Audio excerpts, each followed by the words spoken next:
नाज़रीनों, सामीन हज़रात, सुनते कानों, देखती आँखों और धड़कते दिलों को हमारा सलाम अक़ीदत हो। अस्सलामु अलैकुम वरहमतुल्लाहि वबरकातुहू। अहबाब ज़ी वक़ार, आप हज़रात के सामने आज हम अमीरुल मुमिनीन, इमामुल मुत्तकीन, जानशीन मुस्तफ़ा, खलीफ़तुर रसूल, खलीफ़ा पंजम हज़रत सय्यदना इमाम हसन बिन अली रज़ियल्लाहु ताला अन्हु व अलैहि सलाम आपका ज़िक्र खैर करने के लिए हाज़िर खिदमत हुए हैं। तो अहबाब ज़ी वक़ार, हज़रत इमाम हसन रज़ियल्लाहु ताला अन्हु की ज़ात अक़दस वो ज़ात है कि जिसको शबीह रसूल सल्लल्लाहु अलैहि वसल्लम होने का भी शर्फ़ हासिल है। दोश मुस्तफ़ा, राकिब मुस्तफ़ा पर सवारी करने का, सवार होने का आपको ये शर्फ़ अल्लाह तबारक व तआला ने अता फ़रमाया है। अहबाब ज़ी वक़ार, हज़रत सय्यदना इमाम हसन रज़ियल्लाहु ताला अन्हु निसफ़ रमज़ान यानी कि 15 रमज़ानुल मुबारक 3 हिजरी को इस कायनात के अंदर पैदा हुए। अल्लाह तबारक व तआला ने आपका नूरे नूर हज़रत सय्यदा तय्यबा फ़ातिमतुज़ ज़हरा सलामुल्लाहि अलैहा के बतन मुबारक में से इस दुनिया में ख़ारिज फरमाया। आपकी इंतकाल की जो तारीख़ है उसके अंदर कुछ उलमा का इख्तिलाफ़ भी पाया जाता है। बाज़ के नज़दीक एक कौल ये भी है कि 5 रबीउल अव्वल को भी आपकी शहादत मनकूल है, और एक रवायत के मुताबिक आपकी शहादत ज़हर के वजह से आपकी शहादत 28 सफ़रुल मुज़फ़्फ़र को हुई, 50 हिजरी को। तो सामीन हज़रात, ये था आपकी विलादत और शहादत के बारे में मुख्तसर सा तारुफ़ जो हमने आप हज़रात के सामने पेश किया। आप हज़रत मौला मुर्तज़ा कर्रमल्लाहु वजहुल करीम रज़ियल्लाहु ताला अन्हु के बड़े बेटे हैं, और इमाम आली मुक़ाम हज़रत सय्यदना इमाम हुसैन अलैहिस्सलाम आपके बड़े भाई हैं, और हज़रत सय्यदा फ़ातिमतुज़ ज़हरा सलामुल्लाहि अलैहा के आप बेटे हैं, और आका करीम अलैहिस्सलातु वस्सलाम के आप नवासे हैं। तो आपको दोहरी निस्बत हासिल है, एक आका अलैहिस्सलातु वस्सलाम की वजह से कि आप सय्यदा पाक के बेटे हैं और सय्यदा पाक आका की बेटी हैं, और दूसरी निस्बत ये है कि आप मौला मुर्तज़ा के बेटे हैं और हज़रत अली रज़ियल्लाहु ताला अन्हु सरकार अलैहिस्सलातु वस्सलाम के चाचाज़ाद भाई भी हैं। तो इसलिए ये दोहरी निस्बत की वजह से आपका मकाम बहुत बुलंद है।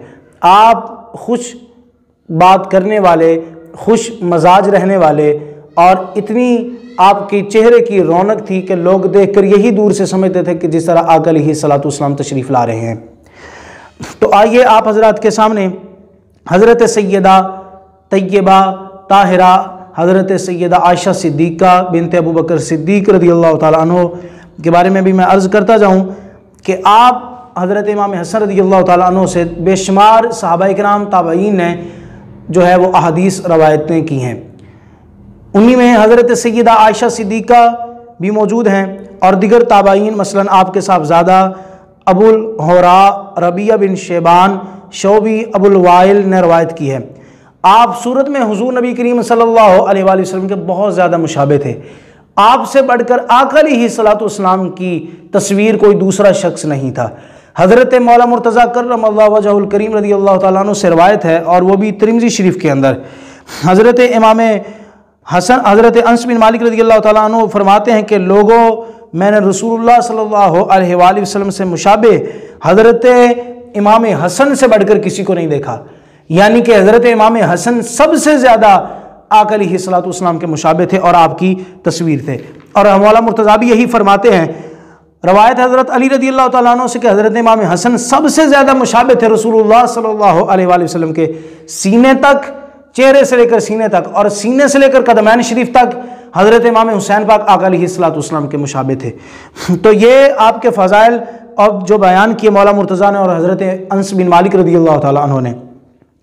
और मुफस्सिर कहते हैं कि अल्लाह ताला ने सय्यदना इमाम हसन और सय्यदना इमाम हुसैन रज़ियल्लाहु ताला अन्हुम के नामों को पोशीदा रखा, हत्ता कि जब आपकी पैदाइश होगी तो ये नाम जन्नत से नाज़िल करके आका अलैहिस्सलातु वस्सलाम के पास भेजे गए, और हज़रत जिब्रील अमीन ने आकर अर्ज़ की, या रसूलल्लाह, ये जो 2 नाम है ना, ये नाम आप अपने बेटों के रखें, इमाम हसन का और इमाम हुसैन पाक का जो नाम है ये अल्लाह पाक ने जन्नत में पोशीदा रखा था। यानी कि ज़माना जाहिलियत में और आपकी पैदाइश से कबल किसी एक शख्स का भी नाम इमाम हसन या हुसैन रदियल्लाहु ताला अन्हु नहीं है। तो ये आपके ही नाम थे जो अल्लाह तबारक व तआला ने जन्नत में आपके नाम जो थे वो रखे थे। इमाम बुखारी हजरत अनस से रवायत करते हैं कि सैयदना इमाम हसन बिन अली रदियल्लाहु ताला अन्हु से बढ़कर किसी को भी मैंने आका अलैहिस्सलाम की सूरत के मुशाबे नहीं देखा। इमाम बुखारी ने यह रवायत किया है। और बुखारी और मुस्लिम ने हजरत बरा रदियल्लाहु ताला अन्हु से रवायत की है कि मैंने हुजूर नबी करीम सल्लल्लाहु अलैहि वसल्लम को देखा कि आप अपने कंधों पर सैयदना इमाम हसन रदियल्लाहु ताला अन्हु को लिए हुए फरमाते थे कि मौला मैं इससे मोहब्बत रखता हूं तो तू भी या अल्लाह इससे मोहब्बत रख, यानी या अल्लाह मैं इमाम हसन से मोहब्बत करता हूं तो तू भी या अल्लाह हजरत इमाम हसन रदियल्लाहु ताला अन्हु से मोहब्बत फरमा। तो ये रवायत आपके फ़ज़ाइल में इससे बढ़कर तकरीबन मेरे नज़दीक कोई और दूसरी रवायत नहीं है कि जब सरकार अपने कंधे पे बैठा के कहते हैं कि मौला इनसे मैं प्यार करता हूं तो तू भी प्यार कर, तो इस तरह हो ही नहीं सकता कि जिससे आका प्यार करें उससे अल्लाह प्यार ना फरमाए। तो जब अल्लाह भी प्यार करता है उनसे, अल्लाह का रसूल भी उनसे प्यार करता है, तो फिर कोई दूसरा ना भी करे तो हज़रत इमाम हसन रदियल्लाहु ताला अन्हु की ज़ात अक़दस में कोई फ़र्क नहीं आता। और बुखारी शरीफ के अंदर हज़रत सैयदना अबू बकर सिद्दीक़ रदियल्लाहु ताला अन्हु से रिवायत है। हज़रत सैयदना अबू बकर सिद्दीक़ रदियल्लाहु ताला अन्हु इरशाद फरमाते हैं कि आका अलैहिस्सलाम ने इमाम हसन पाक को अपने साथ मिंबर शरीफ पे बिठाया और कभी आपकी तरफ देखते हैं यानी इमाम हसन की जानिब देखते हैं और कभी मजमे की तरफ देखते हैं और आपकी जानिब देख के मजमे वालों से फरमाते हैं, कहते हैं लोगों ये मेरा बेटा सैयद है और ये एक ऐसा सैयद है कि जो दो मुसलमानों गुरों के अंदर आपस में सुलह कराएगा। वो कौन से दो मुसलमान गुरों थे? एक हजरत सैयदना अमीर मुआविया रदियल्लाहु ताला अन्हु का और दूसरा हजरत मौला मुर्तज़ा कररमल्लाहु वजहुल करीम रदियल्लाहु ताला अन्हु का। जब आपकी जो जंगें थी इसके बाद जो आपने सुलह कराई वो हजरत इमाम हसन रदियल्लाहु ताला अन्हु को शर्फ हासिल हुआ। और तिरमिज़ी के अंदर रवायत मौजूद है हजरत सैयदना अबू सईद खुदरी रदियल्लाहु ताला अन्हु से, वो इरशाद फरमाते हैं कि हुजूर नबी करीम सल्लल्लाहु अलैहि वसल्लम ने फरमाया हसन और हुसैन ये दोनों नौजवान जन्नती नौजवानों के सरदार हैं। यानी इमाम हसन को भी जन्नत का सरदार बनाया अल्लाह तबारक व तआला ने और इमाम हुसैन को भी जन्नत का सरदार बनाया है। और अब जो शख्स चाहता है कि हम जन्नत में जाएं और जन्नत हमें मिले उसे चाहिए कि इन सरदारों से प्यार करे, इनसे मोहब्बत करे, इनसे अकीदत करे। इंशाअल्लाह तबारक व तआला वो बंदा जन्नत के अंदर ज़रूर ब-ज़रूर पहुँच जाएगा। बुखारी शरीफ के अंदर रवायत मौजूद है हज़रत अब्दुल्लाह इब्न उमर रदियल्लाहु ताला अन्हु से, वो इरशाद फरमाते हैं कि हुजूर नबी करीम सल्लल्लाहु अलैहि वसल्लम ने फरमाया हसन और हुसैन मेरे दुनिया के दो फूल हैं। अब ऐसी रवायतें आप बताइए कि क्या कभी कोई दुश्मन भी बयान करता है? हज़रत अब्दुल्लाह इब्न उमर रदियल्लाहु ताला अन्हु हज़रत उमर रदियल्लाहु ताला अन्हु के बेटे हैं और बेटा भी वही करता होता है जो बाप कर रहा हो। आप बाप की अकीदत इसी से लिहाज सोच ले, इसी से आप सोच सकते हैं कितनी होगी कि जब बेटा इमाम हसन और इमाम हुसैन की शान बयान कर रहा है तो बाप तो फिर इनकी शान का क्या मकाम होगा कि वो जब इनकी शान बयान फरमाते होंगे। और इमाम हुसैन हज़रत उमर रदियल्लाहु ताला अन्हु के क्या कहने कि जो हज़रत इमाम हुसैन को खुद कहें कि जाइए जाकर लिखवा कर ला दीजिए कि हम आपके ग़ुलाम हैं, हम आपके ग़ुलाम हैं। हज़रत अब्दुल्लाह इब्न उमर रदियल्लाहु ताला अन्हु जब पहुँचे तो हज़रत फ़ारूक आज़म ने जब ये बात सुनी कि हज़रत इमाम हुसैन ने हमें अपना ग़ुलाम कहा है कि हज़रत अब्दुल्लाह इब्न उमर रदियल्लाहु ताला अन्हु हज़रत उमर रदियल्लाहु ताला अन्हु के जो बेटे हैं ये हमारे ग़ुलाम के बेटे हैं, तो आप फ़ौरन है तो कहा ये लिख कर दे दीजिए कि हम आपके ग़ुलाम हैं। तो ये अकीदत है सहाबा इकराम और अहले बैत अतहार पाक के अंदर। और तिरमिज़ी ने हज़रत सैयदना अनस रदियल्लाहु ताला अन्हु से रिवायत की है कि किसी ने हुजूर नबी करीम सल्लल्लाहु अलैहि वसल्लम से सवाल किया कि आपको अहले बैत में सबसे ज़्यादा प्यारा कौन है, सबसे ज़्यादा महबूब शख्सियत कौन है अहले बैत अतहार में से? तो नबी करीम सल्लल्लाहु अलैहि वसल्लम ने इरशाद फरमाया हसन प्यारे हैं और फरमाया हुसैन प्यारे हैं, फरमाया इनके वालिद हज़रत मौला मुर्तज़ा प्यारे हैं और इनकी वालिदा हज़रत सैयदा फातिमा ज़हरा प्यारी हैं। तो ये आका अलैहिस्सलाम का ख़ानदान नबूवत है, आका अलैहिस्सलाम की अहले बैत अतहार हैं ये कि जिनके साथ आका अलैहिस्सलाम की मोहब्बत है। आइए आपकी शान और अज़मत फ़ज़ाइल के अंदर आखिरी दो रवायात बयान करके बात को समेटता हूँ। हाकिम ने हज़रत इब्न अब्बास रज़ियल्लाहु ताला अन्हु से रवायत की कि हुज़ूर नबी करीम सल्लल्लाहु अलैहि वसल्लम एक दिन हज़रत इमाम हसन पाक को अपने कंधों पर सवार किए हुए बाजार में जा रहे थे, तो किसी शख्स ने देखा कि हज़रत नबी करीम सल्लल्लाहु अलैहि वसल्लम ने हज़रत इमाम हसन को अपने कंधों पे बिठा कर लेकर जा रहे हैं। तो जब देखा ना तो वो शख्स खड़ा हो गया और रुक कर कहने लगा कि वाह इमाम हसन, क्या आज आपने सवारी पाई है? तो जब ये बात सुनी नबी करीम सल्लल्लाहु अलैहि वसल्लम ने, तो आका ने इरशाद फरमाया, तू सवारी देखता है, ऊपर सवार भी तो देखो कि ये कितना आला है, सवार भी तो देखो ये कितना खूबसूरत है। और आइए दूसरी बात को बयान करके बात को समेटता हूँ। हज़रत इब्न साद ने हज़रत अबी सलमा बिन अब्दुर्रहमान रज़ियल्लाहु ताला अन्हु से रिवायत की है कि हुज़ूर नबी करीम सल्लल्लाहु अलैहि वसल्लम ने हज़रत हसन के सामने अपनी ज़बान निकालते। ये नाज, ये अंदाज, ये मोहब्बत, ये प्यार का एक तरीका था कि अपने नवासों से इतनी प्यार किया जाता कि उनको खुश करते आका अलैहिस्सलातु वस्सलाम। नबी करीम सल्लल्लाहु अलैहि वसल्लम अपनी ज़ुबान मुबारक अपने मुंह मुबारक से बाहर निकालते, और हज़रत इमाम हसन जब आका अलैहिस्सलातु वस्सलाम की ज़ुबान मुबारक की सुर्खी देखते तो हज़रत इमाम हसन पाक मुस्कुराते और खुश हो जाते। तो इस अकीदत के साथ, इस प्यार और मोहब्बत के साथ हज़रत इमाम हसन रज़ियल्लाहु ताला अन्हु को आका करीम अलैहिस्सलातु वस्सलाम खुश फरमाया करते। तो नाज़रीन व सामीन हज़रात, ये थे आपके फ़ज़ाइल व कमाल जो आप हज़रात के सामने हमने पेश किए हैं। आखिरी दो बातें आपके साथ और शेयर करनी है, तो वो शेयर करके इंशाअल्लाह जो है वो बात को समेटते हैं कि हज़रत इमाम हसन रज़ियल्लाहु ताला अन्हु को अल्लाह तबारक व तआला ने कैसा मकाम अता फरमाया था, कैसी अल्लाह तबारक व तआला ने आपको जो है वो सखावत अता फरमाई थी। एक मरतबा हज़रत इमाम हसन रज़ियल्लाहु ताला अन्हु और हज़रत इमाम हुसैन रज़ियल्लाहु ताला अन्हु और हज़रत जनाब सैयदा ज़ैनब के शौहर हज़रत अब्दुल्ला बिन जाफ़र रज़ियल्लाहु ताला अन्हु, ये इकट्ठे तीनों हज़रात हज के लिए सफ़र कर रहे हैं। हज को ये तीनों शख्स जा रहे हैं। तो चलते चलते इतना सफ़र किया कि सफ़र के दौरान आपके पास ना कुछ खाने के लिए चीज़ मौजूद है, ना कुछ पीने के लिए चीज़ मौजूद है। तो बड़ा परेशान हुए आप तीनों हज़रात कि अब सफ़र भी काफ़ी पड़ा हुआ है और खाने पीने की चीज़ भी कोई कुछ नहीं है। तो आपने जब नज़र दौड़ाई ना, तो पास में ही एक जो है एक बुढ़िया का एक छोटी सी झोंपड़ी नज़र आई जहाँ पर सिर्फ एक बुढ़िया रहती थी। आप उस बुढ़िया के पास तशरीफ़ ले करो, उसको जाके सारी जो है वो मामलात बताए उसको, और आपने इरशाद फरमाया कि हमारे पास कुछ नहीं है खाने पीने के लिए, अगर कुछ हमारी खिदमत करोगी तो ज़रूर अल्लाह पाक इसका तुझे अजर अता फरमाएगा। वो बुढ़िया आगे से कहने लगी कि मेरे पास तो सिर्फ ये एक छोटी सी कमज़ोर सी बकरी है, तो इसी पे आप गुजारा कर लें, इसका दूध धो लें और इसी को पीकर आप गुजारा फरमा सकते हैं। इमाम हसन रज़ियल्लाहु ताला ने जब उसकी बात सुनी तो फिर उन तीनों हज़रात ने ऐसे ही किया, लेकिन उस दूध की वजह से तीनों हज़रात की भूख जो थी वो ख़त्म ना हो सकी। भूख की जो शिद्दत थी वो महसूस फिर हो रही थी। फिर कुछ वक्त गुजरा तो आपने फिर पूछा, माई कुछ और है खाने के लिए? तो माई ने अर्ज़ किया कि नहीं, मेरे पास यही बकरी है, छोटी सी कमज़ोर है, आप ऐसा करें इसको ज़िबा करें और इसके गोश्त पर आप गुजारा फरमा लें। तो बकरी को ज़िबा किया गया, खाना खाया। खाना खाने के बाद आप जब जाने लगे तो हज़रत इमाम हसन ने फरमाया, हम कबीला कुरैश से हैं, मदीनातुल मुनव्वरा के हम अंदर जो है वो रहते हैं, तो जब कभी चक्कर लगे ना तो वहाँ पे है, ज़रूर हमारे पास तशरीफ़ लाना, तुम्हारा एहसान है हमारे ऊपर, तो हम ये एहसान चुका के हम अपना जो है वो बदला पूरा करेंगे। तो उस बुढ़िया ने कहा चलो ठीक है, इंशाल्लाह कभी चक्कर लगा तो ज़रूर हाज़िर होंगी। अब ये तीनों अशखास हज बैतुल्लाह की जानिब जो है वो रवां दवा हैं। अब जब शाम हुई, उस बुढ़िया का खामद घर आया तो उसने बकरी को देखा तो बकरी तो अपनी जगह पर नहीं मौजूद थी। वो नाराज़ हुआ।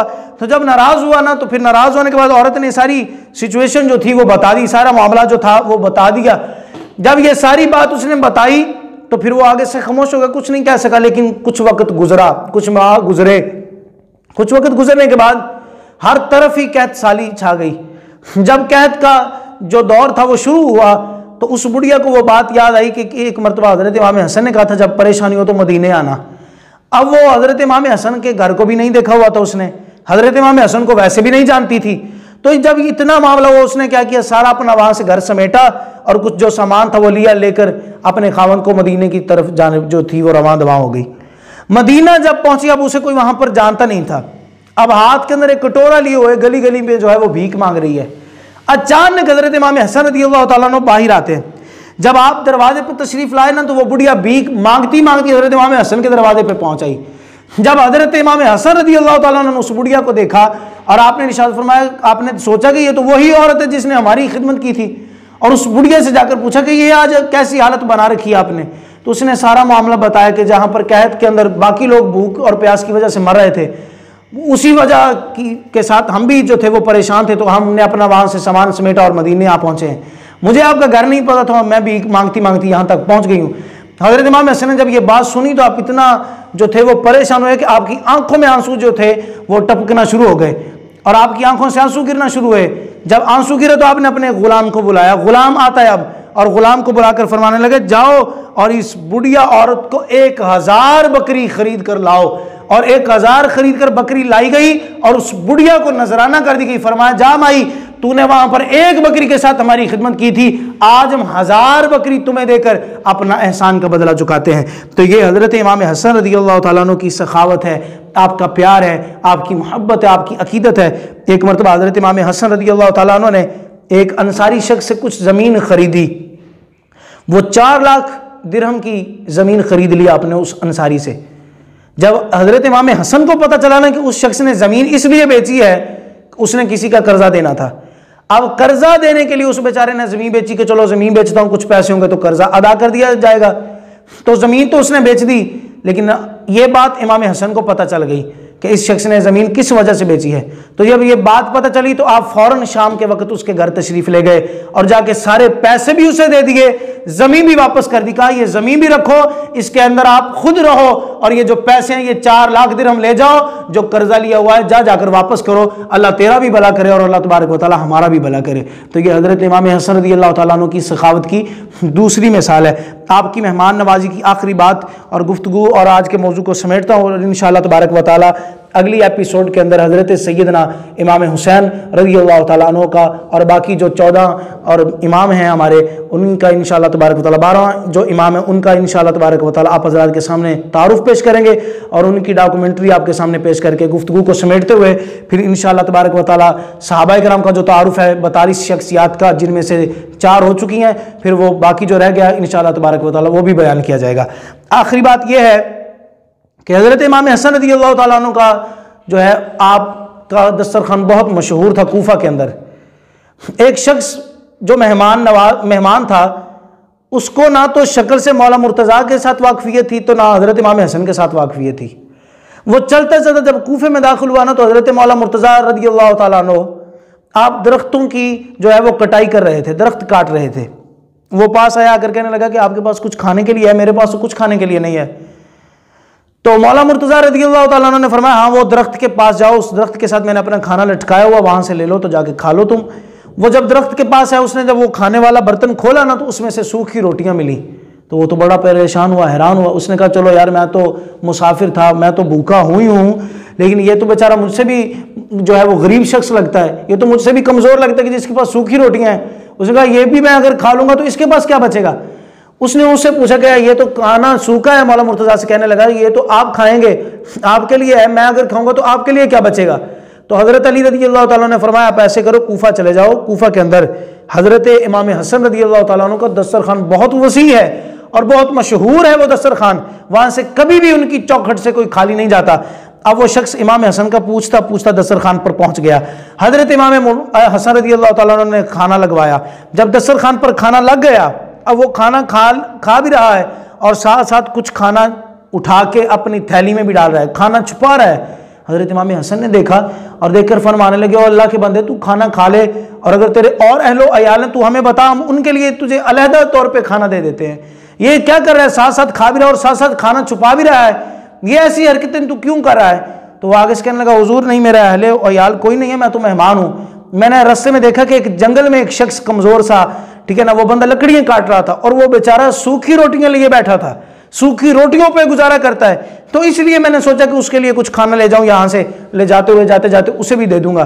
तो हज़रत इमाम हसन ने जब ये बात सुनी और आप हैरान और ताज्जुब की हालत में फरमाने लगे, फरमाया, मेहमान, जिसकी तू बात कर रहा है ना, ये दस्तरखान उसी अली का है, वो मेरे वालिद मुकर्रम हज़रत मौला मुर्तज़ा रज़ियल्लाहु ताला अन्हु अलैहि सलाम है। ये तो दस्तरखान है ही उन्हीं का, ये तो सखावत है उनकी कि उन्होंने लोगों को खिलाने के लिए हमें यहाँ पे बिठाया हुआ है और आप वो खुद सूखी रोटी पे गुजारा करते हैं। तो ये है ख़ानदान नबूवत, ये आका अलैहिस्सलातु वस्सलाम का घराना कि जिन्होंने खुद लोगों को खिलाया और ख़ुद जो है वो भूख के साथ, कभी सूखी रोटियों के साथ जो है वो वक्त जो है वो अपना गुजारा।